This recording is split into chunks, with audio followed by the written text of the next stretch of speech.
황소가 빨간색 천에 굉장히 민감하고 반응한다고 생각을 하는데요. 실제로는 황소는 빨간 천에 반응하지 않고 빨간 천에 반응하는 존재는 사람이라고 합니다. 사람을 유혹하고 사람이 주목하게 하기 위해서 빨간 천을 사용하는 것이고, 실제는 황소는 약간 생명에 가까워서 빨간 천에 반응하는 것이 아니고 흔들리는 천에 반응을 한다고 합니다. 그래서 천을 막 집어 흔들면은 천이 흔들려서 황소가 달려가서 받으려고 한다는 것이죠. 고양이를 키워보신 분들도 계실 텐데, 사람이 고양이 장난감을 들고 막 흔들면은 내가 보기에도 정말로 이걸 내가 지금 흔들고 있는데 저 녀석이 내가 흔드는 이 장난감에 반응을 할까 이렇게 생각을 하는데도, 그 흔들리는 꼬리를 보고는 깃털 같은 것을 보고는 막 반응을 하고 사냥 본능에 의해서 좌충 우돌하고 막 뛰고 달리는 것을 우리가 보게 됩니다. 그러면서 고양이 참 어리석다. 이거 흔든다고 저 녀석이 이렇게 흔들리는가 이렇게 생각을 하는데, 사람도 사실 고양이처럼 소처럼 그렇게 반응하는 존재입니다. 사람은 무엇에 그렇게 반응하느냐 하면 보이는 것, 외모와 들리는 것, 소리에 또한 반응을 합니다. 보이는 것, 들리는 것. 사람들은 속보다도 외모와 들리는 소문에 반응합니다. 아무것도 아닌 것 같아도 소문에 생각보다도 그걸 이야기해 주면 그게 진짜인 줄 알고 그냥 따라가는 거예요. 북한에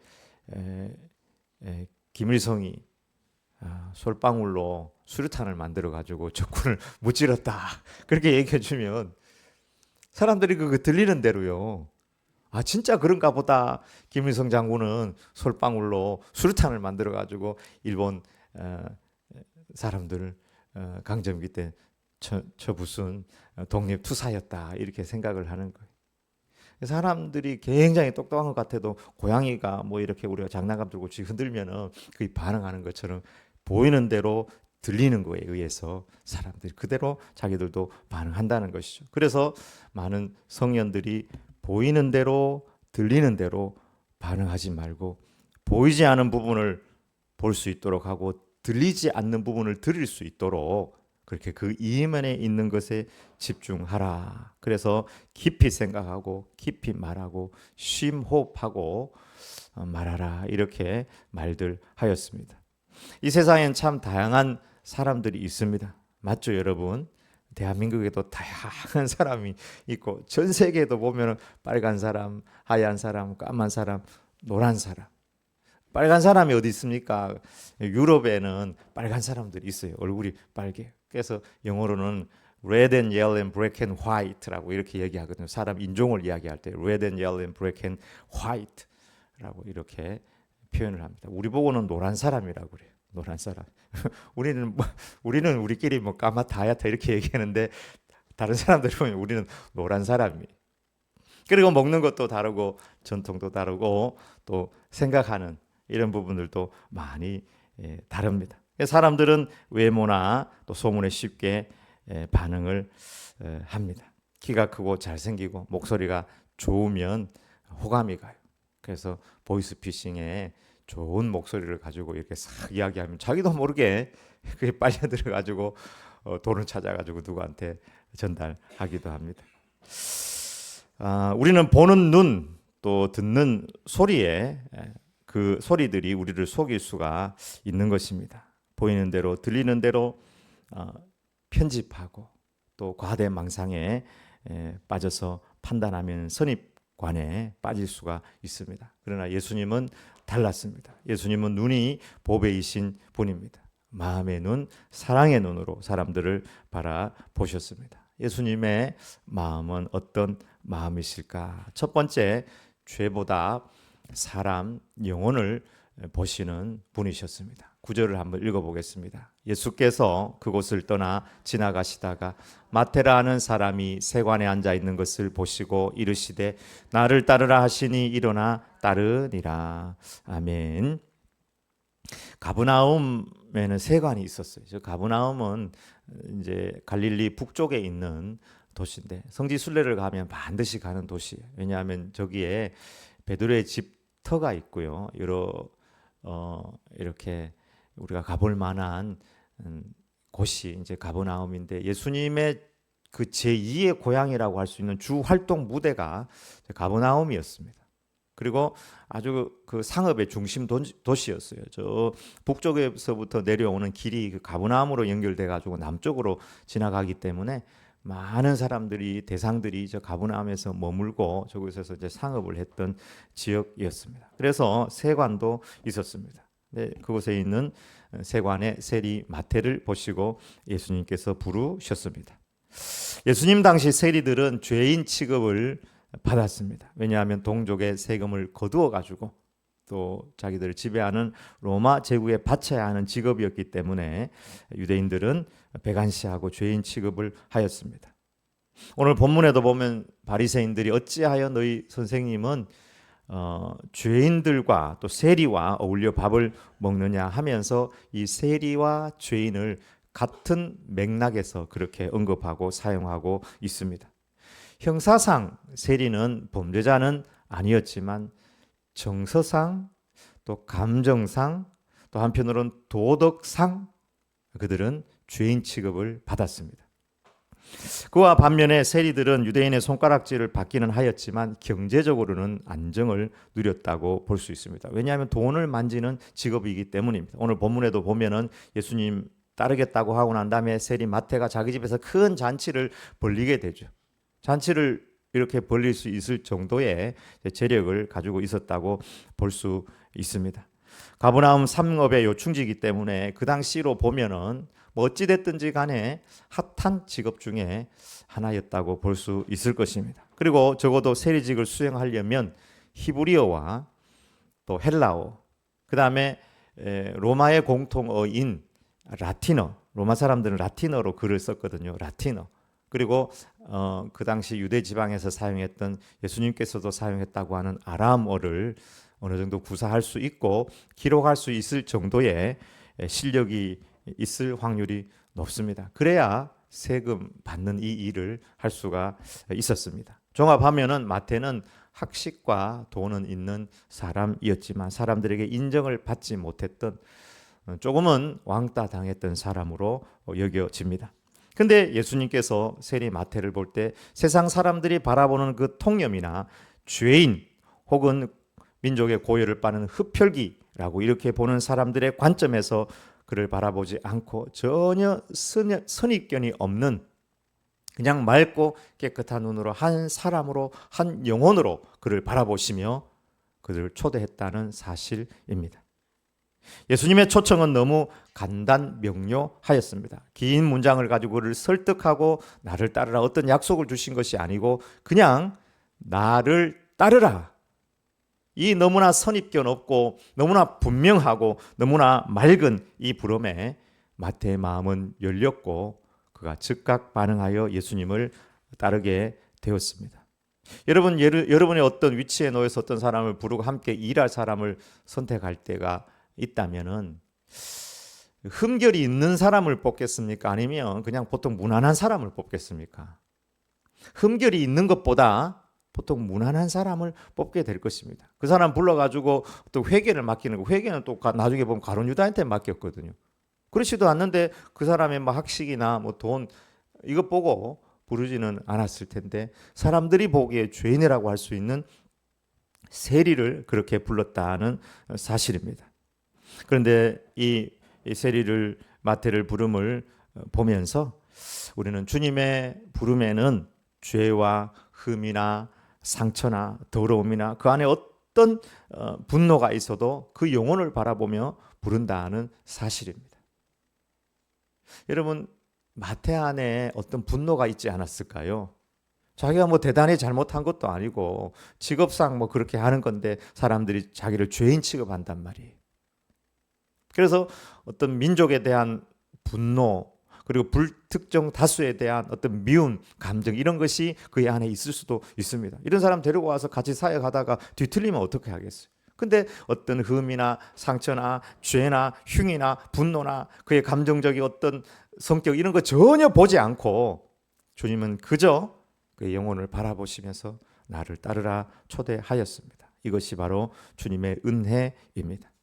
주님은 수가성에 사마리아 지역 찾아가셔서 사마리아 여인을 만나고 그를 불렀습니다. 그 여인은 5번이나 결혼한 여인이에요.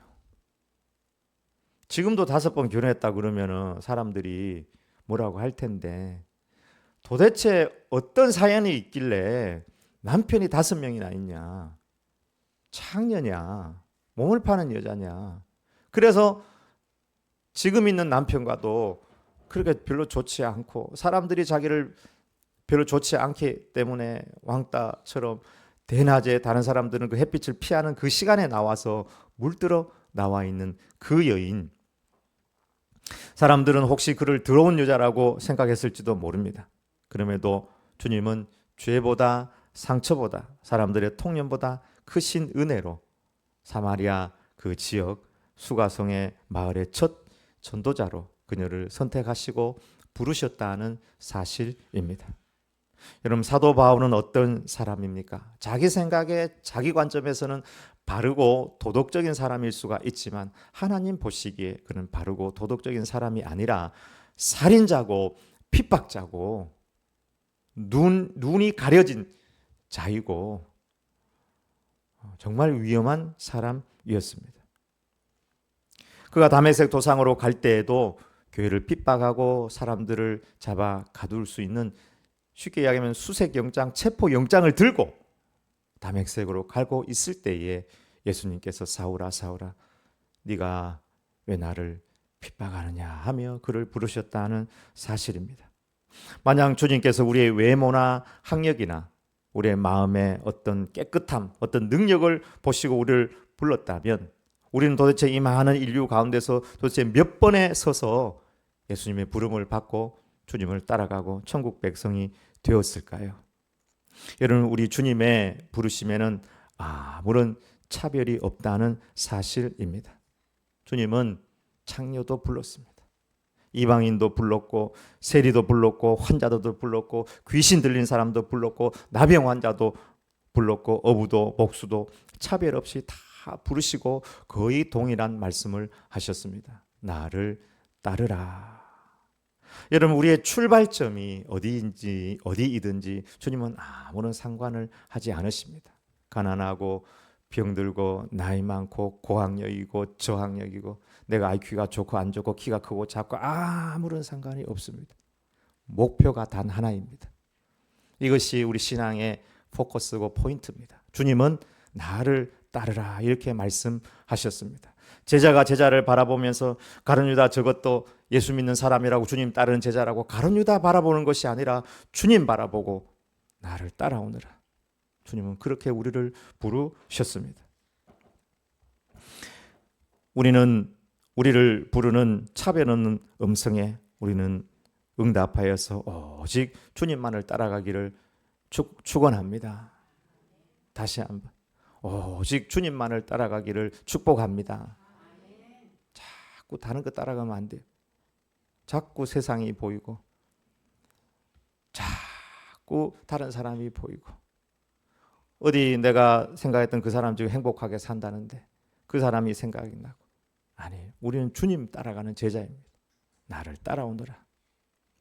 두 번째 주님의 마음은 살리는 마음, 긍휼의 마음입니다. 12절 13절 읽어보겠습니다. 예수께서 들으시고 이르시되 건강한 자에게는 의사가 쓸데없고 병든 자에게라야 쓸데있느니라. 너희는 가서 내가 긍휼을 원하고 제사를 원하지 아니하노라 하신 뜻이 무엇인지 배우라. 나는 의인을 부르러 온 것이 아니요 죄인을 부르러 왔노라 하시니라. 아멘. 의사들은 환자를 볼 때 그 아픔을 덜어주고 살리려고 하는 마음이 있습니다. 어떻게 하든지 이걸 고치고 살려야 되겠다. 이 고통을 덜어줘야 되겠다. 그것 때문에 지금까지 의학이 이렇게 발달하고 앞으로도 발달하게 될 것입니다. 주님의 마음, 바로 이 의사의 마음, 살리는 마음, 긍휼의 마음으로 세리 마태를 바라보셨던 것입니다. 의사의 마음, 이 긍휼의 마음이 우리 신앙의 핵심 중에 하나라고 볼 수 있습니다. 지난주 말고 그 지지난주 수요 기도회 때 하나님께서 스가랴 말씀을 통해서 우리에게 귀한 말씀을 주셨는데요. 이스라엘의 그 70년 포로 공동체가 이제 돌아와서 제사장들에게 질문을 했는데 하나님께서 응답하셨어요. 그 질문은 뭐냐 하면 저거에 우리가 금식을 계속해야 합니까? 예루살렘 성이 무너지고 또 그곳에 있는 사람들이 죽은 그것들을 기념하여서 그들이 5월과 7월에 애통하며 금식을 70년 동안 바벨론에서 하였던 것입니다. 자기 나라 망한 그때를 기억하면서. 근데 이제는 70년이 지나 돌아와서 예루살렘 성전이 거의 다 완공될 이때에 우리가 5월과 7월을 계속해서 금식하고 하나님 애통해야 합니까? 이제는 나라가 이렇게 회복됐는데 어떻게 하면 좋겠습니까? 근데 그때 하나님께서 하라 하지 마라 yes, no로 대답하는 것이 아니라 전혀 다른 말씀을 직접 스가랴를 통해서 그 백성들에게 전달을 하셨습니다. 이것에 보면 신앙의 본질이 무엇인지 우리가 깨달을 수 있는 귀한 말씀이 나옵니다. 스가랴 7장 4절에서 7절입니다. 제가 읽어보겠습니다. 만구의 여호와의 말씀이 내게 임하여 이르시되, 스가랴에게 임한 거예요. 온 땅의 백성과 제사장들에게 이르라. 너희가 70년 동안 다섯째 달과 일곱째 달에 금식하고 애통하였거니와 그 금식이 나를 위하여 한 것이냐. 너희가 먹고 마실 때에 그것은 너희를 위하여 먹고 너희를 위하여 마시는 것이 아니냐. 예루살렘과 사면 성읍에 백성이 평온히 거주하며 남방과 평온의 사람이 거주할 때에 여호와가 옛 선지자들을 통하여 외친 말씀이 있지 않으냐 하시니라. 아멘. 하나님께서 해라 하지 마라 이렇게 딱 얘기해 주면 좋겠는데, 금식하지 마라고 하고 해라 그러면은 계속 할 텐데 그런 얘기는 전혀 안 하시고 다른 이야기를 하시는 거예요. 너희가 예루살렘 성이 무너지고 5월과 7월에 금식하며 애통하는 것이 진짜 나를 위해서 한 거냐. 그리고 너희가 금식이 끝나고 먹고 마신 것이 정말 나를 위하여 한 것이냐. 너희를 위하여 먹고 너희를 위하여 마신 것이 아니냐. 그리고 정말 너희들이 듣기 원하는 그것, 이거 해야 되냐 하지 말아야 되냐, 이것이 아니라 신앙의 본질은 이미 너희가 이 예루살렘에서 평온히 사방에 흩어져 살 때 옛날부터 지금까지 내가 선지자들을 통해서 말씀하신 그것이다. 그것이 이미 있다. 이렇게 말씀하셨습니다. 이 본문의 말씀을 좀 짧게 표현을 하면 이렇게 표현할 수 있을 것 같습니다. 너희 속에 진짜 내가 있었느냐? 나에게 영광 돌리는 신앙을 했느냐? 너희 중심이 아니라 나 중심의 신앙을 했느냐? 너희의 친교와 봉사와 무슨 금식과 체육대회와 무슨 초청잔치, 진정으로 하나님 영광을 위해서 하나님께 모든 포커스를 맞춰서 한 것이냐? 너희가 밥 먹고 마시고 웃으며 시간 보낼 때 그 자리에 내가 있었느냐? 아니면 나를 빼놓고 너희만의 자리를 만든 것이 아니냐? 근데 이 말씀을 참 곰곰이 여러분 우리가 묵상하고 생각해야 합니다. 저 개인적으로도 지금 시간이 없기 때문에 목회적으로도 이걸 적용할 때 너무 부끄럽고 부족한 부분이 있다고 생각을 해요. 정말 우리의 신앙생활이 나를 위하고 먹고 마시고 따라가는 게 아니냐, 정말 하나님을 위한 것이 맞느냐. 그리고 이제 옛 선지자들을 통하여 외친 말씀이 있지 않으냐 하면서 그 다음 구절에 그 옛 선지자들을 통해서 하신 말씀 크게 세 개를 말씀을 하세요. 그 세 개가 뭐냐면 첫 번째는 공정한 재판이었습니다. 이 공정한 재판은 단순히 판관들이, 리더들이 뭔가를 공정하게 한다 이것을 떠나서 우리가 돌아보면은 우리의 생각하거나 말하는 것이나 모든 것이 나 중심인 거예요. 나 중심. 뭘 하나가 생겨도 다 나 중심으로 해석하고 변명하고 이야기하고 이러거든요. 근데 정말 그것이 공정한 생각과 하나님 중심의 혹은 다른 사람 중심의 그런 생각과 판단과 은행 심사였느냐. 이것이 신앙의 핵심 중에 하나라는 거예요. 두 번째는 인애와 긍휼이라고 말씀하셨습니다. 정말 다른 사람을 위한 사랑과 긍휼의 마음. 이게 다 타인을 위한 것이죠. 제사, 성경의 뒤쪽에도 예수님께서 말씀하셨지만 성경에 여러 번 나오거든요. 호세아 6장 6절에 난 제사를 원하지 아니하고 인애를 원한다. 하나님 아는 것과 제사보다 하나님 아는 것을 원한다 하는 말씀이 나오죠. 정말 주님께서 원하시는 것이 인애와 긍휼인 것을 말씀하셨습니다. 우리를 위한 것이 아니라 정말 내 삶에 내가 정말 하나님을 믿는다면 인애와 긍휼이 있어야 된다는 거예요. 이거는 구약 성경 전체와 성경 전체를 꿰뚫는 핵심 중에 핵심이라는 거예요. 신앙생활을 얼마나 나 중심으로 하는지 내가 그렇게 얘기한 걸 모르겠느냐. 나를 위한다고 하는 것은 인애와 긍휼이다. 그리고 마지막으로 약한 자를 해하지 마라. 고아와 과부와 객들, 나그네들 줄이고 목마르고 헐벗고 나그네 되고 병들었을 때에 너희가 나를 찾아보았다. 너희가 나를 위로해 주었고 마실 것을 주었고 먹을 것을 주었고 집을 내주었다. 우리의 신앙을 한번 돌아보기를 원합니다. 나를 위한 신앙 생활이었는지 정말 하나님을 섬기는 이런 신앙 생활이었는지.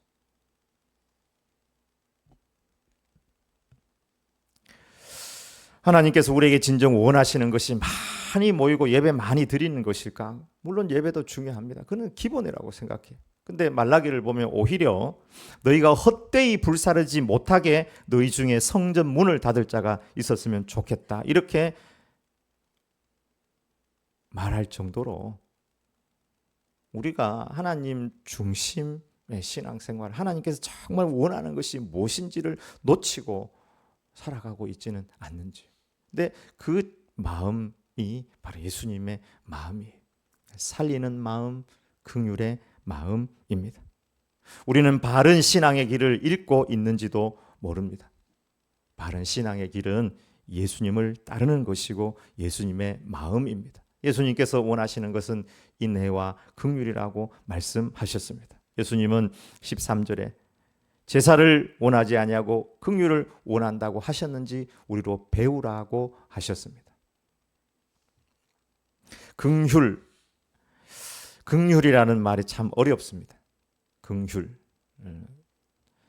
이제 원어적인 것은 제가 조금 이따가 말씀드리는데 긍휼이 왜 어렵냐 하면은 내가 죽어야 되기 때문에 어렵습니다.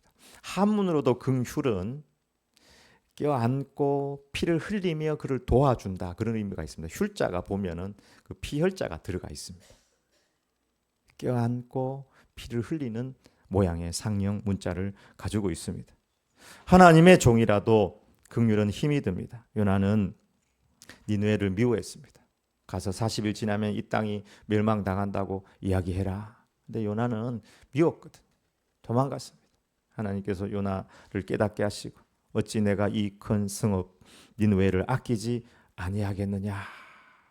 그렇게 했을 때 요나가 하나님께서 정말 원하시는 것이 심판이 아니었구나 깨달은 거예요.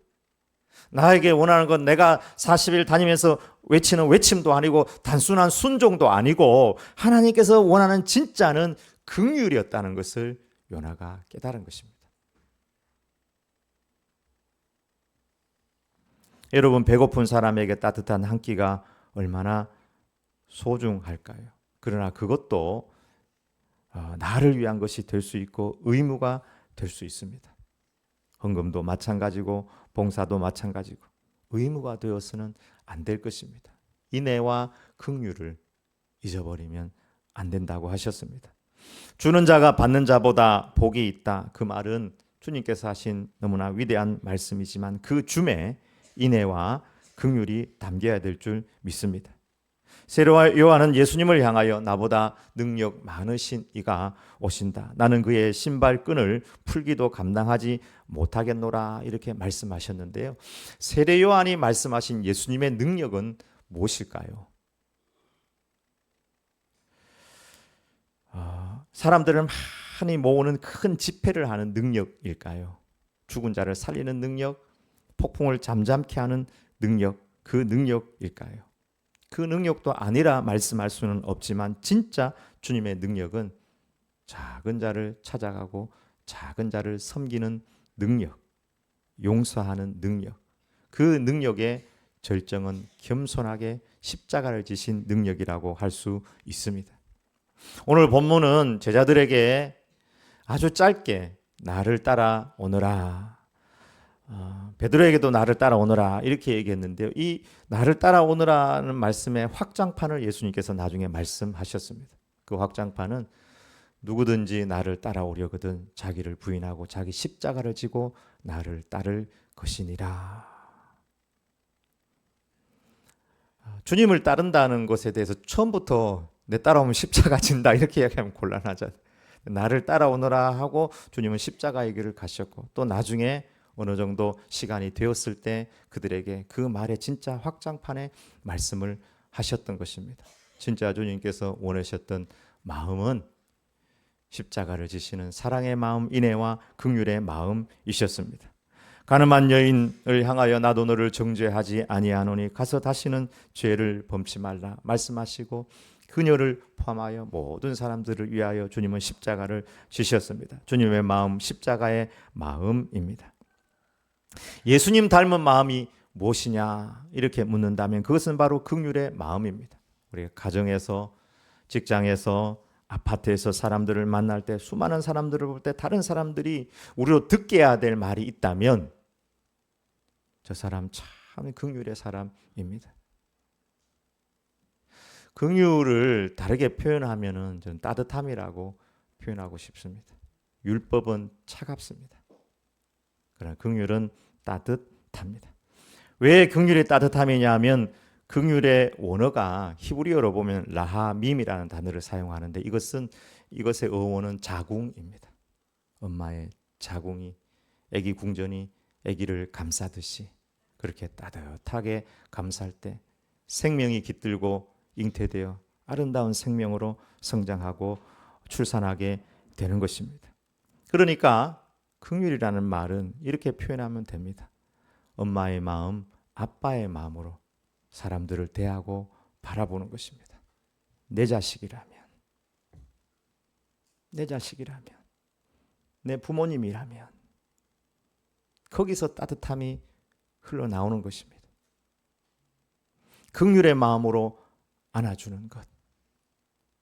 여러분 우리가 이 따뜻함이 없으면 생명이 깃들지 않기 때문에 전도는 어렵습니다. 평생 가도 안 됩니다. 누가 차가운 사람에게 따라오겠습니까? 따뜻한 사람이 되면 천도의 문도 열리게 될 것입니다. 생명은 따뜻한 곳에 깃들기 때문입니다. 어디 가서 누구들을 보더라도 부모의 마음, 다른 사람을 보고 따뜻하게 품어주는 마음. 저도 성장하면서 잘못한 적이 있습니다. 부끄러운 적도 있습니다. 근데 저희 어머니 그냥 머리 한번 쓱 쓰다듬으면서 이놈의 자식 하고 그냥 품어주셔서 지금까지 오게 되었습니다. 그때 차갑게 대하고 율법으로 대했다면 제 평생에 아마 상처로 남아 있을 수도 있겠죠.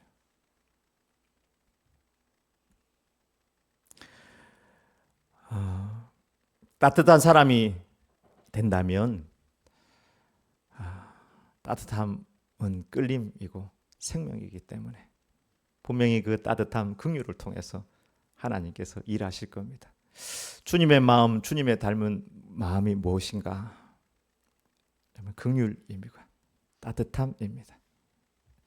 창조자 하나님을 우리가 아버지라고 부르도록 하신 것은 바로 아버지가 긍휼하신 분이기 때문입니다. 이 긍휼함으로 평생 주님 따라가는 주의 제자들이 다 되길 주의 이름으로 축복합니다. 아멘.